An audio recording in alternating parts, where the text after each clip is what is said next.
All right, Harry Weeks from the Sage School.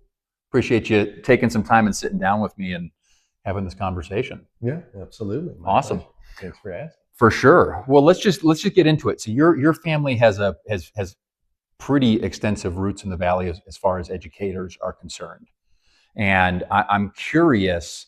You spent a lot of time, a lot of years in the traditional educational system.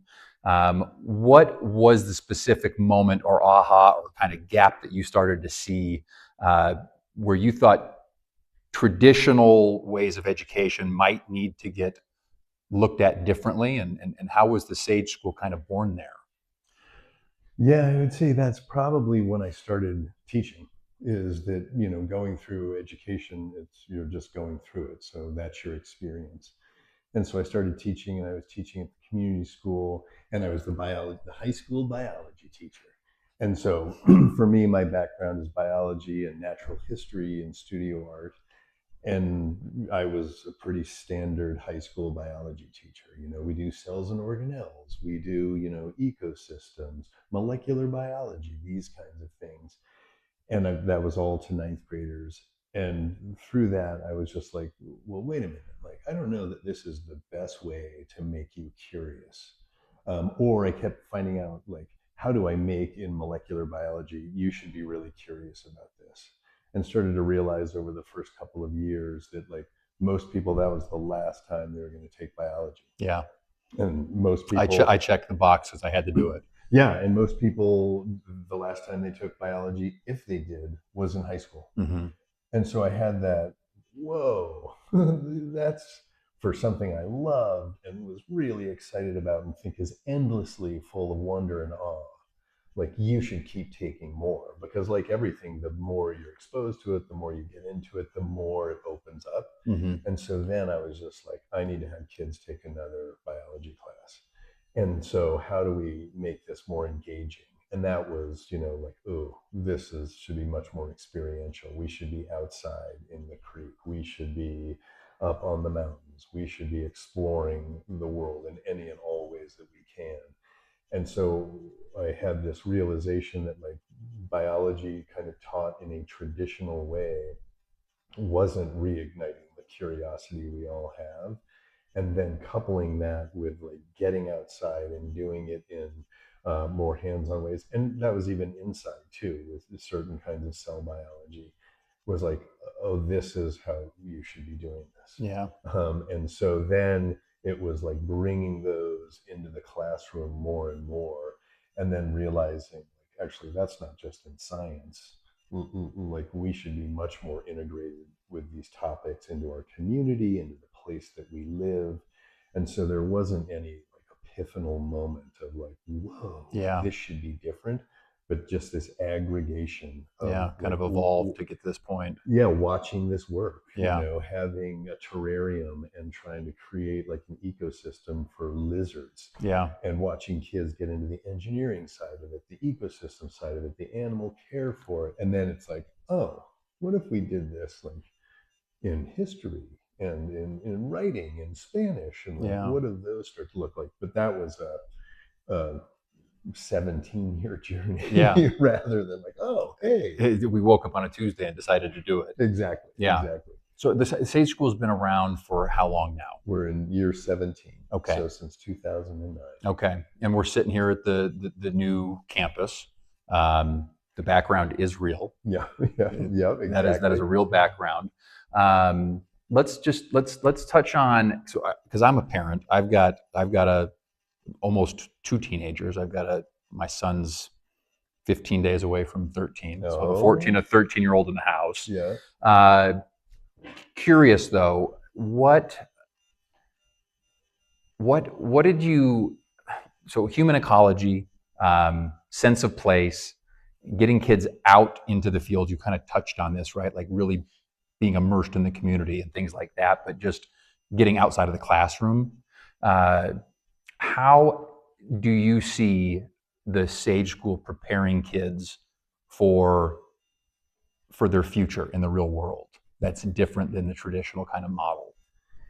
Yeah, and I think, well, and you even said it right there, like, getting out of the classroom, we still define, like, or if I say school, every one of us is immediately going to form that, like your history. Yeah. What does that look like? Wherever you went to school, that's going to emerge.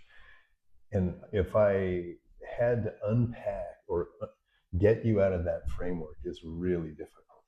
And so we say like, oh, you're in the classroom, and it becomes more about like school education in that form and kind of less about learning, oddly. Mm-hmm. And we always say things like, oh, how is this preparing you for the real world? Well, how is being in a classroom all day preparing you for the real world? Like that. In fact, most adults, and I want to do a reality TV show called Back to School, where you send adults back to school, and they wouldn't be able to survive 2 months of getting up, going to school at 9, leaving at 3, and getting 3 hours of homework. You'd be like, what? And in fact, most professionals, when you're out in the real world, when they go back to the classroom, it's, I have to go to this workshop, I have to go to this conference, and they say it in this kind of, as opposed to like, I'm learning this new exciting thing in my field. So on one hand, it's a strange relationship schools have with learning. And it's like, oh, you're coming, and after you leave college, university, it's going to be very rare that you're going to sit in a cohort of all people your same age, getting single subjects delivered to you in 45-minute chunks. So this, like, oh, how does it prepare you for the real world? It's just like, this is a bizarre thing. We think traditional school prepares you for the world of an adult, unless you're a teacher. Right. Then they're very prepared. Yeah, then I got it.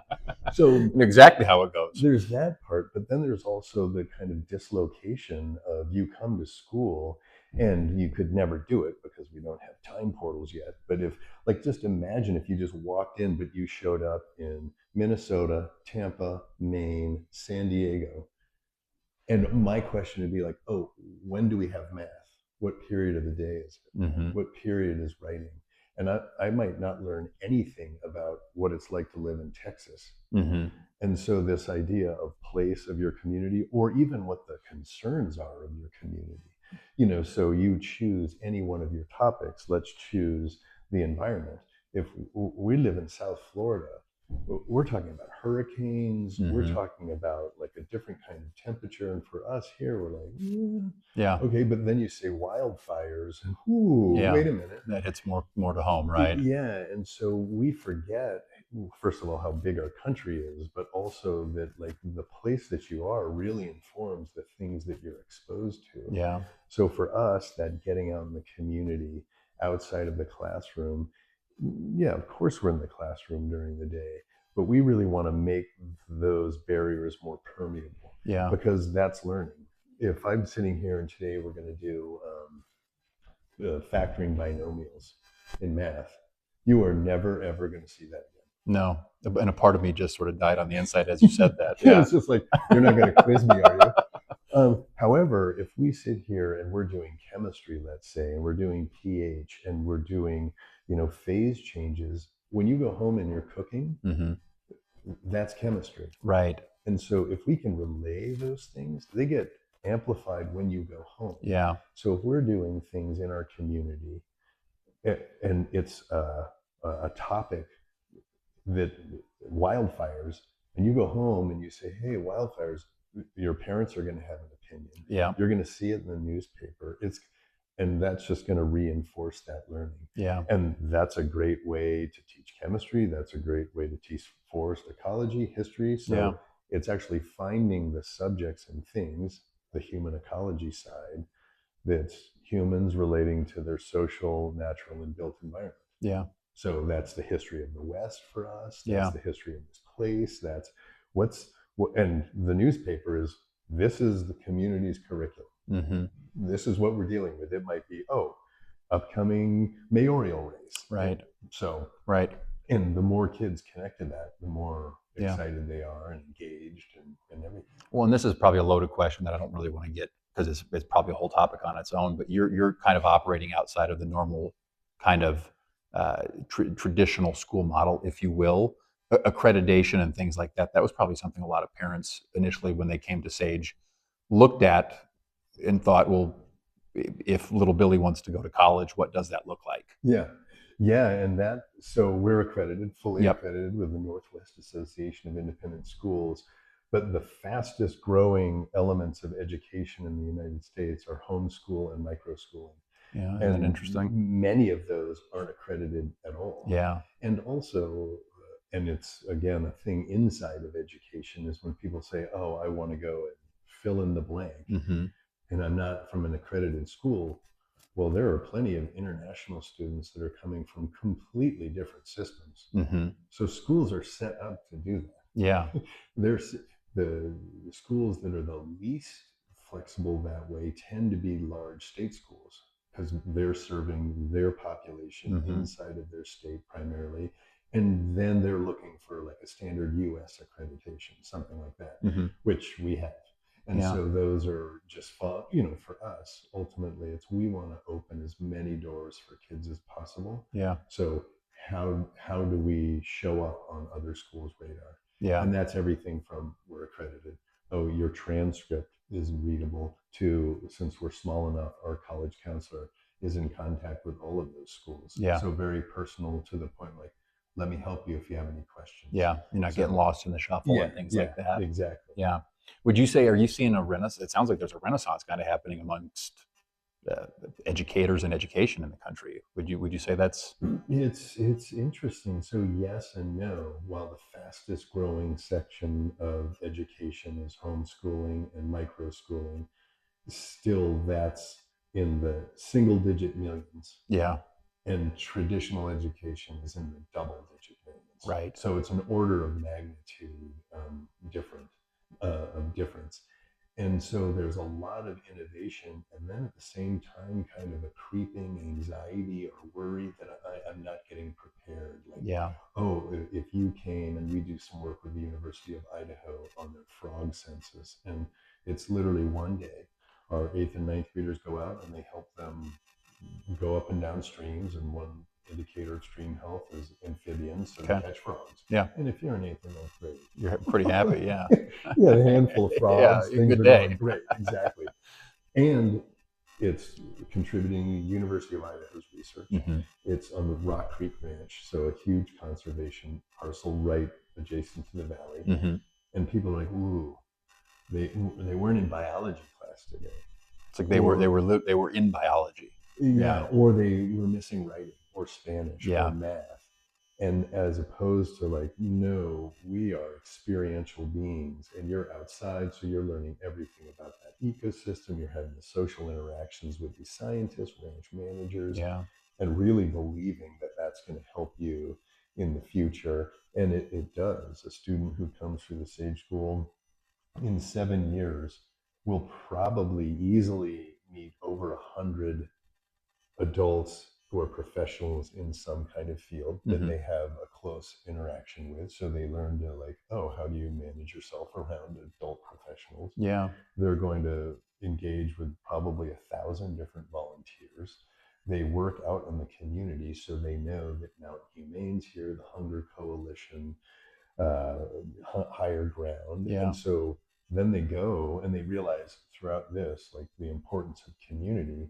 So now I go to school in Colorado and okay, what's here? Yeah. What do you guys have? What's interesting to me? How do I look into the community for those things that I can connect to? And so those are just these enduring skills and abilities Yeah. who we hope kids are building, as well as learning to be good in math, learning to speak well in Spanish, Yeah. learning about social science and history. Yeah. Well, it's interesting because I think like the math in and of itself is, I think you touched on it earlier, like what's practical and what's reusable, Right. right? And you showed me the industrial kitchen you guys have down there, and putting the kids in that room and teaching them, how a kitchen works, how to cook, how to take care of yourself, but all the math that is applied through cooking. Yeah. And yeah, in the kitchen for sure. And it's, you can do this at home with your engineer friends, Mm-hmm. is just put them in a kitchen and watch a person try and have a recipe that has one egg. Mm-hmm. And all of a sudden you'll have these kids, adults who have really great technical skills. Mm-hmm. and they're just trying to practically like, oh, this is 3/4 of a cup of flour, and I need to double it. I need to multiply it by 5. And all of a sudden they're just like, this is just fractions, And so that I think is something that's been lost, is that real functional, like the application of what you're learning. So it's great to come out of, and this is back to that first question, I'd have kids who knew the framework of biology and could talk about it all the time, Hmm. but like, how does this apply to you? How are you actually going to use this? Why Right. is it important? Right. Is really, really different. And Yeah. so take business, is I'm, running a school, which is a multi-million-dollar business, and it's arithmetic Hmm. and percentages. It's not even middle school Right. math. And we all know of businesses like, whoa, you got in debt, you got in trouble, you Right. didn't get your books right. And it's like, this wasn't even complicated math. No, this is addition and subtraction. Yeah. Yeah. So how do you have kids learning about business, learning about, and kids are just entrepreneurial. Hmm. They love money, they love ideas, they love Yeah. to create. We have two students right now, when they were like, we want to create a business. And so they were like, oh, we're going to have chickens fight. And we're like, that's not legal. And they're like, what if they're robot chickens? And so then they're like, oh, and then what if they're animated robot chickens?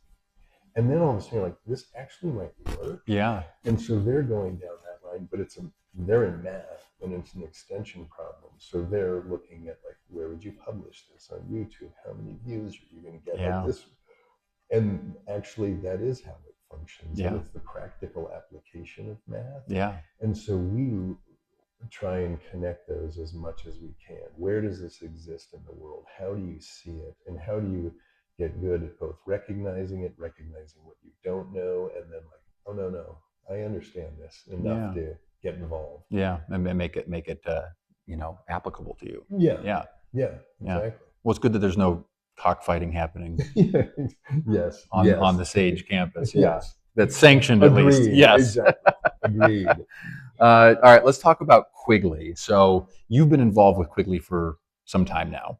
Yeah, I mean, almost probably 17 years, almost as long as the school's been around. Yeah. But we haven't been on this campus except for the last 2.5 years. Was the vision? Did you come because '09 is kind of the birth of the Sage School, Yeah.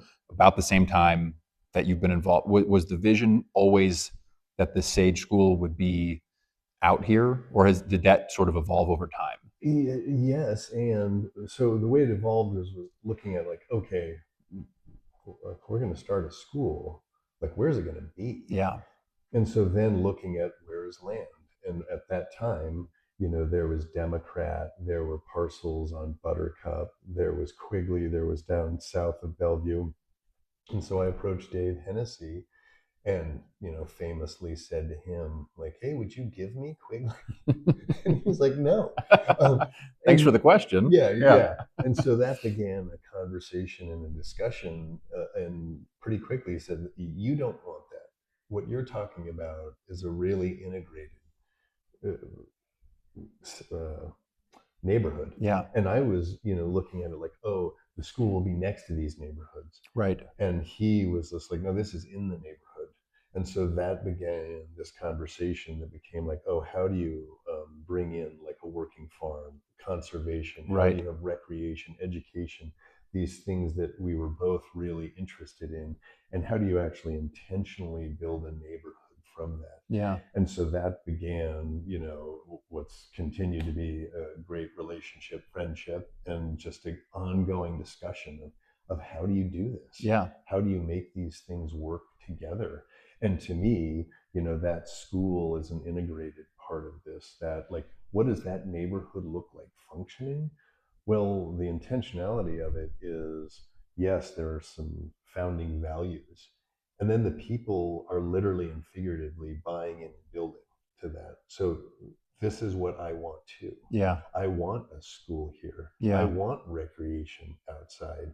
And any community, its strength is probably in how well do you disagree, and how well do you get through things that are like, ooh, the easiest one, there's a school here and now you have traffic. Yeah. And so kids are driving, and Yeah. that's going to be traffic and cars, that's going to be kids on eBay, on e-bikes, Yep. scooters, running all over the Yep. place. And like, how do we be good neighbors? How do we, like, when something like that kid zips across the road in a scooter, do you then like have a process where you're like, hey, let's all be a little bit more aware, and we get to a better understanding together?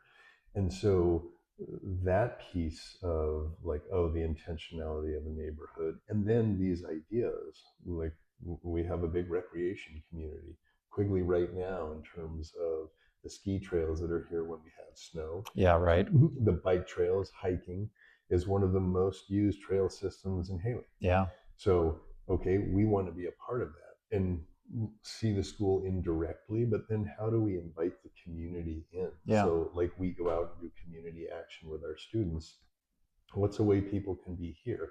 And a farm is both incredibly difficult to do, a lot of hard work, and maybe the easiest way to engage volunteers. Because if you actually had a farm, Yeah. there's always something that needs to be done. Yes. And so, how do you have, you know, and there's everything from a big farm to small, like neighborhood gardens. And so, you know, working with students, and during our time frame when we're in school, we see, oh, that's it. Can we take one of these sites that's designated for a neighborhood garden or an orchard and steward it, make sure that it's cleaned up, that the plants are the right ones to grow, Yeah. that if it's orchards, we're picking the fruit. So they're just a bunch, and that's going to be near someone's house. So here's a person that lives in your community Yep. that we hope to get to know. Yep. And then the comes back to us, because most people who don't have teenagers aren't really around them. Yeah. And so there's a little bit of like, oh, I saw him at Atkinson's and I was a little freaked out. Yeah. A lot of energy, a lot of, yeah. And yeah. they want to matter and they want to make a difference, and they're unbelievably creative and hopeful. And so the more we can have everyone be around teenagers, I think the better served we are. Yeah. Yeah. We were all teenagers once. Yeah. And it's this land we all came from and somehow forgot about. Like, can you believe it? And I'm like, yeah, I can. Well, some of us never left. Yeah, that's true, but right? It's absolutely. We were all teenagers, and it's easy to think back on ourselves, and then like, oh, they want to be a part of the community and want to make a difference and matter, and they can have crazy ideas, and they're like the robot chickens. Yeah. And then you're like, oh, let's give this a little breathing room, and you realize like, okay, this is pretty fun. Yeah. And playful and all of that. And I think it's just let them have that outlet, because I mean, I think there's nothing worse than being a kid. I mean, it really anybody, right? And like, I have this idea, and then having somebody say like, well, that's the dumbest thing in the world. Yeah. Because that goes one of two ways, right? I mean, some people hear that and it's just chip on the shoulder, and it's like, well, I'll show you. Right. And then unfortunately to a lot of people, it's like, oh, well, I guess that is a really bad idea. And it, you know, you kind of shut down the other way. So just being able to cultivate that and say, hey, like, let's run with this and let's see where it goes. Even if it fails, like, what's failure? I mean, yeah, it's not pursuing the idea. Yeah. At some level, at least give it. And there's lots of, you know, the things that we do, like we're trying to find like, okay, what's the research that supports it? What's behind it? And there's a plenty of stuff that shows that when you have an idea, if you write it down intentionally, you actually have more ideas. Yeah. And so a person that doesn't do it, it's, oh, I was going to write that down, I forgot. Yeah. But in your example, if you say, hey, that's a dumb idea, you just stop generating ideas. Yeah. And you hear that enough throughout your adolescence. Yeah. Then all of a sudden, you're like, well, okay, I don't have any good ideas. Yeah. As opposed to like, no, I'm a creative. I can be involved, you know, in what we're talking about, from things like the kitchen, the workshop. That's just really obvious. I'm making lunch for my classmates today. Right. I did this. You see it immediately. Right. The math is like, it's harder to, you know, like, oh, I did this problem set, but I don't know. Yeah. And you tell me I'm good at it, but that's not building a bridge or something like that. Yeah. But our hope is that you have enough experience like contributing. And it can be simple things like we have no custodial staff, so all the students clean up at the end of the day. So it's from vacuuming to we're good, I think. technical. Yeah. It's Oh, there's a leaky water faucet, and I fixed it. Yeah. Oh, I have agency. So how do you start to see the world as a place that you really participate in? And this is as much, that's not a new thing.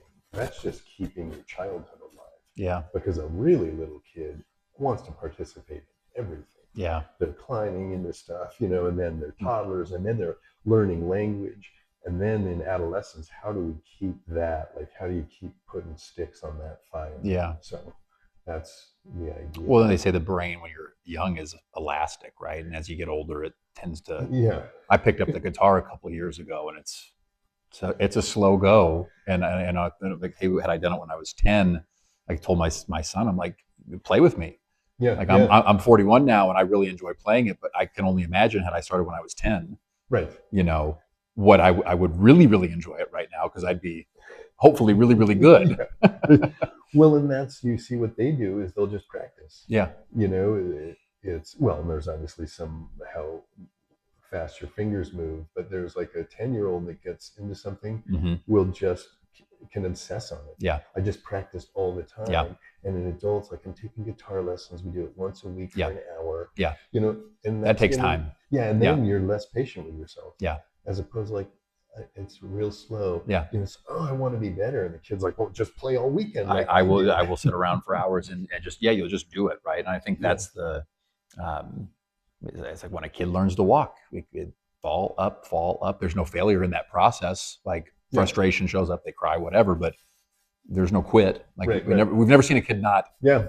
Just gonna crawl. I'm not gonna get there, And he's the crawler. Yeah, he just decided when he was 2 he wasn't gonna do it. He's 15 now. So you guys were the first building out here. Yeah. Yep. How has the landscape, and I mean, obviously as you drive out here, you're seeing the houses come together, but it's been a slow process where it hasn't filled in everywhere. And phase 2 just got platted and it's done. Yeah. How has the community been around you? Well, we really think it's great. And one of the reasons for that, or a reason for that, is being out here. It's nice when a school's already here. Mm-hmm. Because if you're building, you know it. Yeah. Oh, and you're driving by Wood River High School, then you're coming down here. So showing up now and saying, there's traffic. People are like, you came into a neighborhood with 2 schools. Yeah. So there's that. And then, so far what's happened and where people interface most with us is probably during wellness, when we're out running around and throwing balls at each other, playing tag, doing all these things. So sometimes we'll go on these activity walks. They've got some funny name, which is like you're playing but walking. Mm-hmm. So all of a sudden you'll have 15 kids go by your house and they're all throwing balls or doing. And so I think it's a connection to, like, they're just playing. Yeah.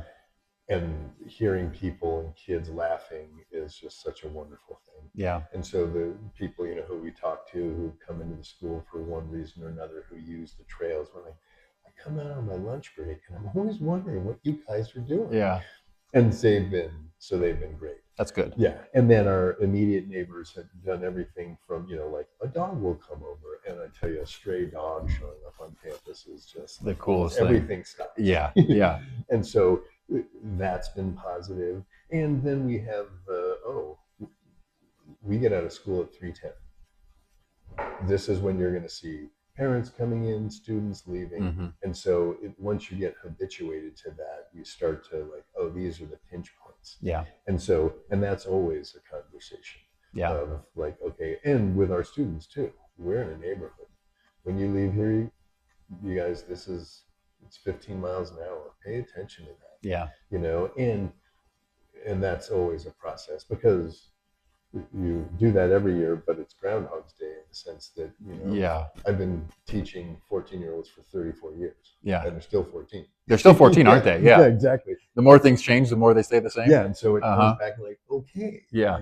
You may have sort of heard this before, but you weren't listening. So, yeah. And so that's been a process. And then just the space and place, our proximity to Hailey, our proximity to the trails, bike path, getting to use the BCRD gym, Hailey's park systems.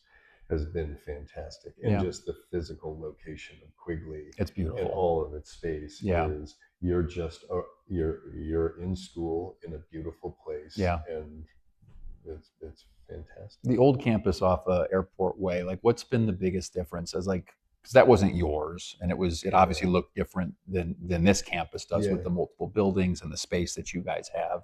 As building this and planting those roots, has it changed the way you interact with the school and the kids and kind of the future different than you thought it may have when you didn't have like it wasn't yours per se? I Yeah, well, I think don't know if I the articulated that question well. no, the piece in there that you hit on, like the roots, I think a plant analogy, well, because I'm a biologist, but a plant analogy is a great one. Hmm. You know, it's you come to a place, your new house, and you plant stuff, Yeah. and then you're just going to tend it. And like, whoa, what happens? And here, you know, in the West, obviously it takes a while for things to take and start growing. And then when they do, whoa, Hmm. it becomes in some ways what you expected. Here's the lupin I was, you know, planting, and now they're flowering. And then what's coming up here? And like, oh, how this whole little area has changed. So just being able to come to a place that's new and you're just planting your roots. And then as it grows, like, oh, how do we adapt to its growth? And how do we adapt its growth to us? Hmm. So both you have the vision as a gardener, as a person planting stuff at your house, and then are you open to like, oh, how's that different? You know, I thought we would have a fleet of bikes and we would just only be biking back and forth to school. And Mountain Rides was like, we'll just come right to the front of the school. Hmm. And so we're like, oh, that's better. Yeah. You know, Yeah. so like, oh, okay. And as more people come in here, do we have the opportunity for things like compost? We don't have that valley wide, but in Quigley we have a pretty discrete community. Could we go and collect that compost Yeah. and turn it into soil and just see if it works Yeah. right here? And so how do we start having those kinds of different relationships that emerge from the partnerships, from who's next to you, from the time? And so those always have kind of a question mark to them, but if you're open to them, and so knowing that this is our home, Yeah. you can invest in those first seeds. And oh, and then like, oh, that didn't work. Yeah. Okay, and then oh, this is going to take some time, Yeah. but we've started it, you know. And so that piece is really exciting. Yeah. And then again, you know, related to that, we're just in Hailey, and we want to be part of Hailey, the Wood River Valley, this part of the West. Yeah. And what does that look like? What can we best do from our position? You know, so here and spreading out. And so just furthering those little tendrils is also really exciting. Yeah. The kids that have come and gone, have they come back and seen the campus and Yeah, yeah. So every year we have an alumni day. Usually it was last week, so the first or second week in January, and we've had, you know, as many as like 25. We've had 123 graduates. So when okay. 25 kids come to it, Yeah. you know, you're getting 20% Yeah. of your Yeah. of your graduates.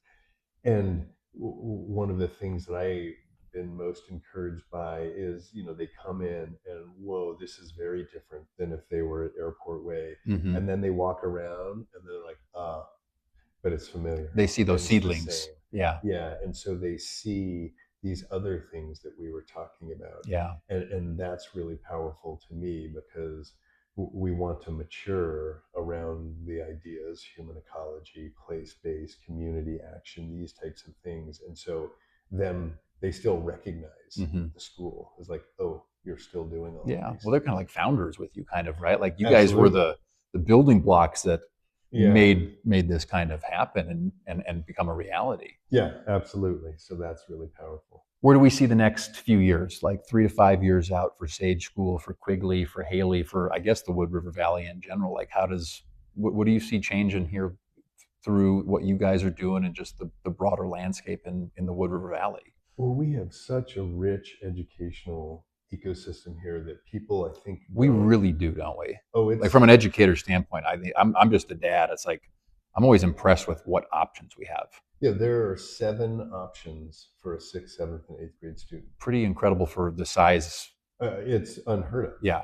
I mean, you would go into Seattle and say that in a major metropolitan Right. area, but for Right. 25,000 people in Blaine County, Right. and that you could have 7 children in all of those schools Hmm. and never have to drive more than a half an hour. Yeah. You'd start in Bellevue or start up north and goes is Yeah. mind-boggling. Right. So that ecosystem is rich, and there's lots of discussion about demographics and cost of living, and that's gonna be something that's going to be hard to reconcile because yeah, there are a lot of schools, but teaching is not a well-paid profession, and it's hard work, and it's a contact sport, so to speak, is that a lot of time and the majority of it happens in person. Hmm. So you need those people to be close by. And so that will be, kind of that, like, how does that develop and what's interesting on the landscape. Yeah. Then there's just for us, the more we're here every year, it's easier for me to defend, so to speak, the Sage School now than it's ever been because we have 17 years of graduates. Yeah. And now we have 12 years of kids who are professionals out in the world. Yeah. So we have kids who are in neuroscience, economics, publishing, businessmen and women, they're engineers, architects. And so choose what your concern is. My kid will never do well in math. I'm like, let me introduce you to Riley Neal, Yeah. who's has been an engineer for 5 years, and Yeah. he's crushing it. Yeah. And so we have now more data points, so to speak, of like all of the things that make folks nervous. Yeah. Will my kid be ready? Yeah. Now we have, even in a small sample, an incredibly broad spectrum of kids who are adults Yeah. and successful out in the world. And there's still that concern, still that, oh, Well, this it's is the it's same. different. It's new. It's yeah. Yeah. It's not the thing like you said earlier. It's not the thing that I went to school for and understand school to be. And Yeah, and that trust and that patience those are getting hard. hmm. Like, we're not patient people. And so for your son to come here and me saying 7 years, it's like 7 years. I barely got him here, Yeah. Yeah. And so going through that process together, really having a partnership, and then seeing how that matures and pays off has been really, really encouraging and exciting. And then the more we make those connections to our community robust, the Hmm. more that we are integrated with everyone from just a person living in Hailey to a business owner to a nonprofit, and that we're connected to them. I just think it makes everyone more vibrant. Yeah. And I'm obviously biased towards teenagers. I think people should have teenagers in their lives Hmm. and be around them. They're hopeful, joyful. It's tragic. It's difficult. It's all of the things we hear. And I laugh every day. Yeah. We just like can. They see the world in a lens sometimes. You're like, I hadn't thought about it like that. Yeah, yeah, Yeah. yeah. And And just that so, fresh take on certain things. yeah. And so that is really invigorating. So to see that mature and grow, and Hmm. again, using that plant analogy, to move from plantings to a forest to like an ecosystem, and with all of its complexity, is exciting to consider. Yeah. Yeah. It's very neat. It's neat to see what you've done here. The campus is fantastic. I coach a couple of the kids that go here. They're great kids. Parents get a knock on that with, and so do you guys as educators dealing with them. Uh, how do people connect with you as far as the Sage School? Where can they find you? How do they plug in if they want to? Yeah, I mean, just the kind of normal, easy ways. The Sage School, our website, so which is literally just thesageschool.org. Then on there, our phone number, 208-788-0120. Perfect. Then, those give you the general, like, oh, info at, Hmm. but almost everyone at school is just their name at the Sage School. So Okay. if you actually want to get in touch with me, you can just harry@thesageschool.org. Okay. Yeah. Perfect. And so, and also stop by. you're here. Yeah, we're Yeah. here, and so there are a bunch of ways to connect, and that's what we recommend kind of for everyone is like, oh, it's wonderful, and as you can see, I can talk about this forever. Yeah. It's unbelievably interesting. But now getting to see the school with our kitchen, we serve lunch every day. So what we've started to do is people come and be like, I'm interested, and so we'll have lunch together. Yeah. And then they get to see lunch being served by students to students. You get the energy and the buzz of that. Hmm. And then we take a little tour while things are going on. And it's such a wonderful way to come in. You're already going to eat lunch probably, Hmm. so we can do that. Yeah. And then you just get to be around the reason the school exists Yeah. is the students. Yeah. So That's fantastic. Well, I again appreciate your time. I think the story's so interesting. I think what you guys are doing is great, and I just wish you guys the best of luck in the future and keep it going. yeah, well, thanks. No, I appreciate the time. Yeah. Thanks, Zach. Thanks, Harry. Yeah, you bet.